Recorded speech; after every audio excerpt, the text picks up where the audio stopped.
తోటి నువ్వు నూరుతున్నప్పుడు, బయట తోటి చెమట నువ్వు తుడుచుకున్నప్పుడు,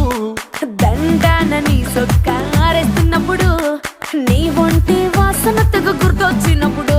రెండు చేతులెత్తి జుట్టు ముడిసినప్పుడు, జండు కత్తుకొని పడుకున్నప్పుడు, అలసిపోయి నువ్వు ఆవలించినప్పుడు, వచ్చుండై ఫీలింగ్స్ వచ్చి వచ్చి చంపేస్తు